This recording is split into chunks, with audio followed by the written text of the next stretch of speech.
For literally 20 volumes, the Akatsuki's terror would reign supreme, with members like Itachi feared across nations and Sasori the Kage killer making us all wonder, as does Data Book 2, who is the Akatsuki's king-like figure leading them. So in light of Sasuke's disappointing performance at the 5 Kage Summit, what if Obito sent in the ultimate divine retribution against the Kage? Would Pain truly pummel all 5 Kage, stopping the entire summit, or would the Kage actually save the planet, taking down the greatest criminal of all? Let's find out. Shooting for 20k, so subscribe. For the benefit of the Kage, we'll be removing all the support that Sasuke has going into the fight, including Karin and Zetsu's regenerating aid, which leads me into where we should probably begin, being Pain's power going into the Raikage fight. You see, Zetsu's incentive to ever help Pain likely isn't going to be that as Sasuke's was, as we know that he states that he never imagined that Pain would have ever been defeated, at least under the limitations of his knowledge and those who he would be aware of or would ever challenge Pain, i.e. any Jinchuriki, Kage, or elite shinobi, making him also more certain that Naruto, the strongest in Konoha at the time as hailed by Shikaku, is stronger than Sasuke off seemingly that victory alone, which also fits with Jiraiya's remarks just prior to his death, arguing that he has to continue to forge on due to nobody else in the entire world being able to ever get this far against Pain. Such is consistent with elite shinobi like Kakashi not only being placed as inferior to that of Jiraiya externally to this, like in the choice of Hokage, the strongest in the world, but also through his relativity to Kakuzu, who had 2 lives taken out in a single attack by Naruto, yet Konan pushes back on Obito saying not to worry, Pain's never been defeated, implying that off the basis of regardless of who could ever face him now, victory still is at his fingertips alone, furthering how the story is continuing to push that Pain is the strongest shinobi in the known world. As a matter of fact, this very in-chapter synopsis statement does hail that next time, the strongest man in the Akatsuki pursues Naruto. And although many people would differ on this statement's true subject, arguing in favor of Itachi as he appears in the next chapter, we know that Oxford Languages utilizes the intent to capture or catch the opponent as a necessary motive for pursuit, definitionally. And Itachi's first words to Naruto is that he isn't there to capture him and just wants to talk. And it's Pain who hunts down the strongest Biju, who he believed to be housed in the strongest country, in the strongest village in the entire planet. But that is irrelevant in comparison to the almighty leader of the Akatsuki, whose failure was perceived as borderline impossible by Zetsu, despite having seen the trump card of other notoriously strong members like Itachi, who directly obeys Pain due to his power, despite never being surpassed by Sasuke until the EMS, 4 massive AMs since the Raikage fight, one of which was actually making him unrecognizably stronger. A peak Kage Summit Sasuke, or at least a hypothetical one, was also stated to be equal to the same Sage Naruto, whose power is stated to have been fully surpassed by a full power Pain. And the reason for why he ever even lost wasn't even strength related, but an ideological one, fighting against Naruto for who truly represented the means for their sensei's dreamed peace.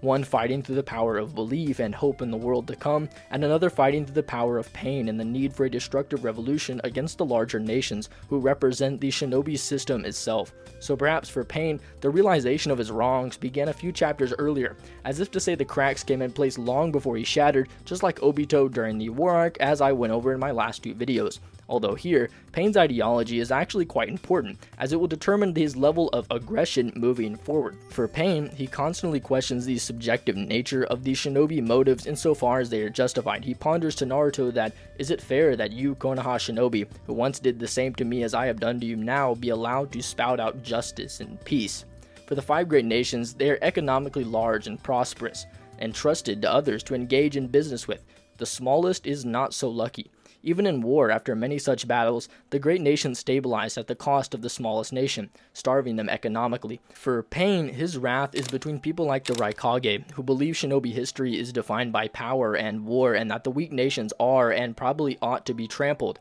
or Onoki, who hires terrorist groups like his very own Akatsuki for Pain. People like the Tsuchikage Onoki, Hokage Danzo, or Raikage A are all his worst enemy. For him, it's choosing between them and the starving kids of his own village who used to eat bread with dogs in the rain, or worse yet, simply starve. For Pain, the wrath of God is revolted unto all the ungodliness and unrighteousness of these greed-stricken creatures of the shinobi world. Pain's aggression won't be like in either Naruto or Jiraiya's case, who he sought to battle with ideologically, but much worse, like with Utakata in the anime, where Pain will be using absolutely everything at once. And though that's only a secondary canon, in regards to the manga's true canon for that event, it does give us the most reliable account, wherein we see that as soon as Utakata responds to the off-star missiles, Pain brought out more weapons, the Chameleon, the King of Hell, and ordered the human path to engage with the Preta path to back it up. You get the point. It was a literal jump fest, every ability out at once, breaking the fourth wall, no conversation, just straight up hands. And under a similar prompt, A also starts the battle to fight aggressively, busting through the wall with his V1 cloak already active, so on top of all the ideological aggression, it may even be worse with this in mind, and I would actually venture to say that A would go down within a minute or two at best. The reason for why I say this is that in the original battle, A opened the fight against a 3 Tomoe Sasuke version 1 rivals and 2 lackeys that are relative to A's version 1 before going serious, and in Pain's case, while sure, it's as a unit that they are vastly beyond the unrecognizably stronger form of Sasuke than the one who could react to the version 2 Raikage, Pain's weaker paths, including the human path, is capable of completely tanking a Sage Mode Jiraiya kick to the face and even catch a Sage Mode punch from behind the back with his eyes closed. Other paths like the Animal Path can summon the Panda faster than Jiraiya's fastest Sage Mode's attack in the Kabari Senbon, and the Preta Path can catch his greatest output of chakra in the Big Ball Rasengan. This Sage Mode form is deemed by Jiraiya as not only being a form capable of beating Hanzo, who from his knowledge can solo the Sannin, but also just surpasses all 3 Sannin, putting him into a totally different tier of power altogether, being no longer of the Prodigal 3, but of the Sannin Sage of Mount Miyaboku. And just in his base form alone, the Sannin are comparable to the Gokage, and just by nature of numbers, each Sannin is like a Kage and a half in terms of power, fitting with how each Sannin at one point were either Hokage or offered the position of Hokage, the strongest of all 5 nations, so each individual path would literally be a tier above A, and hence with the numbers advantage, it gets pretty bad, as you could argue that just with the Animal Path alone, it could take Darui and C, due to its ability to operate on numbers advantage individually through summons like the Ox, Rhino, Chameleon, or Replicating Dog. Perhaps to just instantly neg both of them, the Preta Path could also join in to then absorb Darui's higher level ninjutsu like his Water Wall and Emotion Wave combo, or even his Black Lightning. And it's not even as though C is a combative shinobi, as noted by Darui, and it's more so that he used for sensory and healing and just backup, so they are immediately out of the picture, leaving just A, who even against the human path, as mentioned prior, would probably just be out of his league. And it would be this very path that could actually negate the cloak's effects and likely pull the soul right through the cloak, as we know it did this for Naruto and his KCM1 cloak, which is actually an external cloak, or held on externally. As we know, the tetragram initially was able to bind the cloak to Naruto's body externally, but that's besides the point, as later we know that it nearly ripped out KCM1 Naruto's soul, with the only primary exception for why it didn't is that Naruto himself notes that he's getting weaker as the face progressively gets pulled out from his body, despite both of his arms and much stronger chakra arms failing to stop its progress from a relatively unserious and distracted Kabuto. Another point would be that part of his success could be attributed to B telling him to remember how he just did the chakra tug of war with Kurama, so regardless in this case, while A is stated to have literal Bijou levels of chakra, the soul should still come out, and A isn't one to tactically dominate the battle, as I go over in my Sasuke versus the Raikage read-through, showing how A lost literally every tactical decision made in that fight. A will also be getting weaker, and both of his support guards in Darui and C will be dead. I suppose here is where Gaara would chronologically intervene to then attempt to save the Raikage, but even so, we have the human path being occupied by killing A, and just for their benefit, we could say the animal path is helping with that too, just to keep pressure on A, which leaves us still the Ashura, Diva, and Preta to then fight Gaara, Kankuro, and Tamari. The King of Hell is also going to be in the background and then heal any damage from the Raikage battle and moving onward. This King of Hell restoration ability is actually quite busted, as you'll note that it didn't just heal the Ashura path, but literally restored it to a point in time prior to where it ever took damage. In typical Samsara understanding, for example, as all paths are based on one cycle of it, the Preta is an intense craving or unsatisfied desire, showing the bottomless absorption, but the Naraka is a state of intense suffering before being reborn elsewhere. So like in Naruto, we could posit that the Naraka is the very process, and then the result is a full-fledged rebirth. Databook 4 further pushes this notion by quite literally stating that, quote,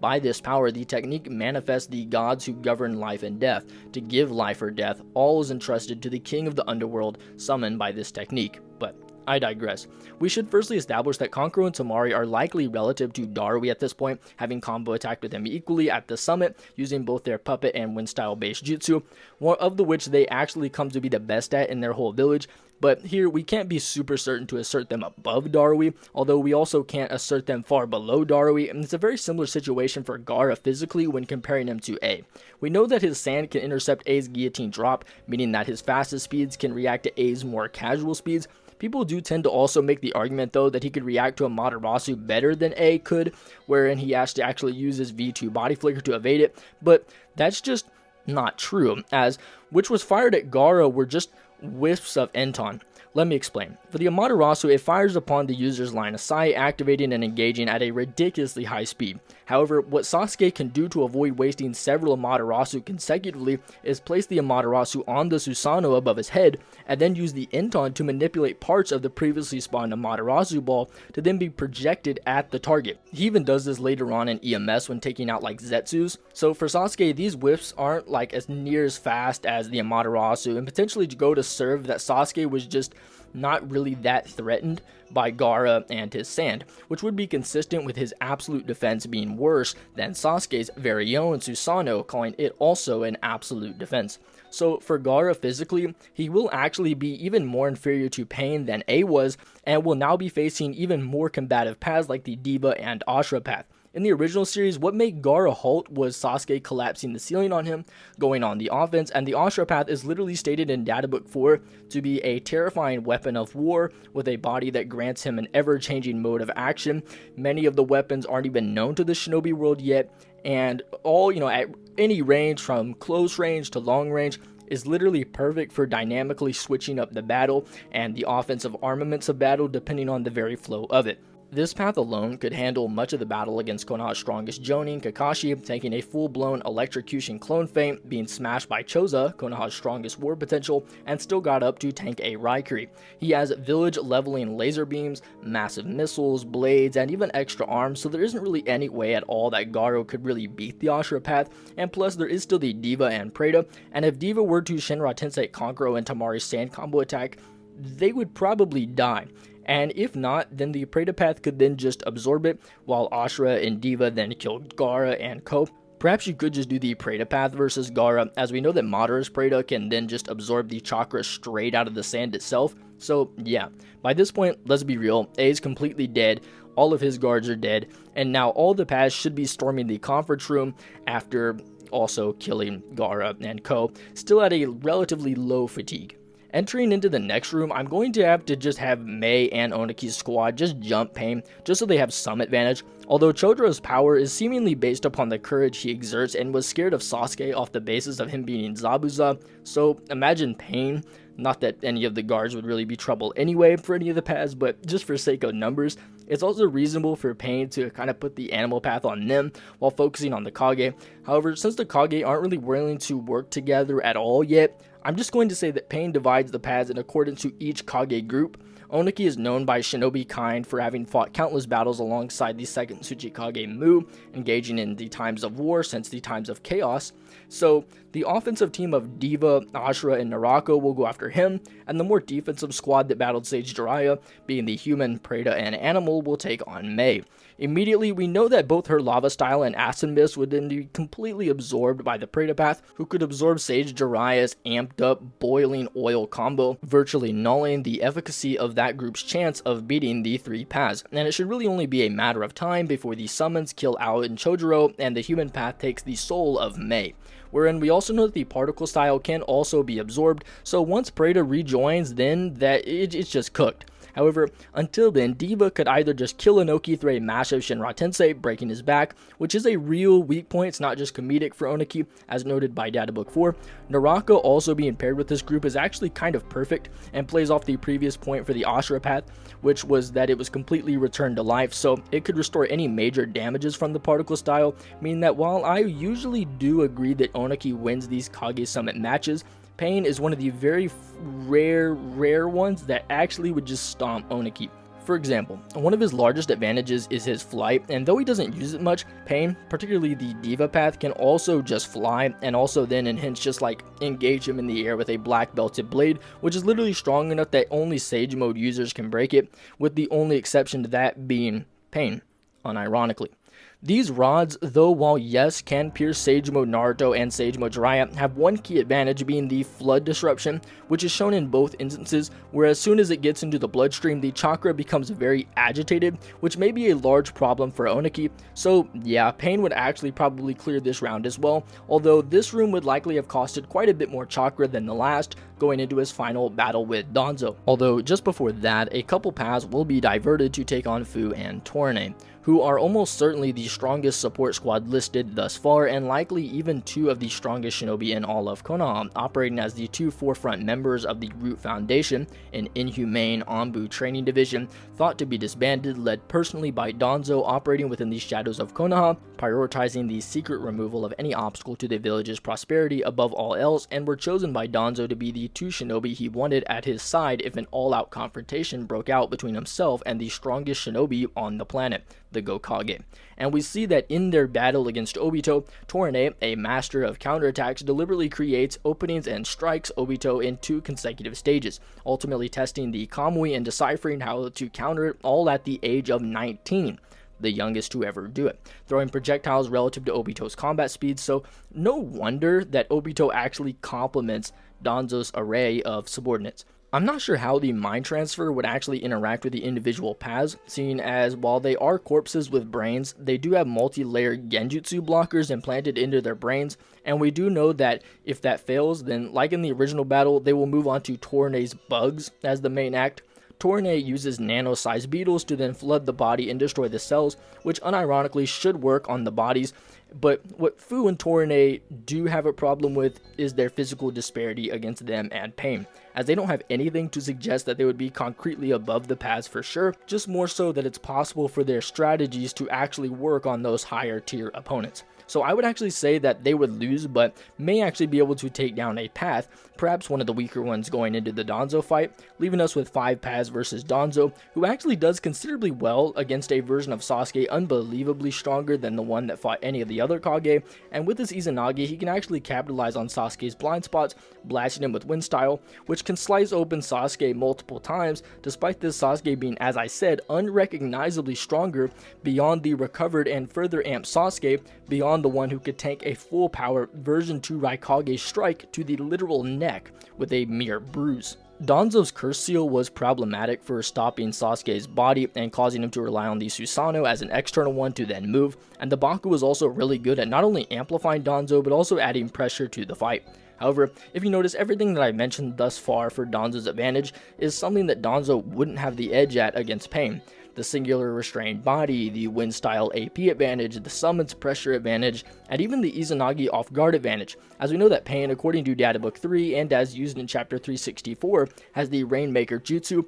which literally gives Pain full sensory of the entire battlefield, sensing Jiraiya from across a literal ocean immediately. So since they are now outside for Pain, that would actually give him a sensory advantage, and with his coordination, it's also hailed in that very data book to leave nothing unguarded. So for Pain, unironically, he actually has every advantage going into this fight against Danzo, who I would actually consider making a video on, just for him being that underrated, but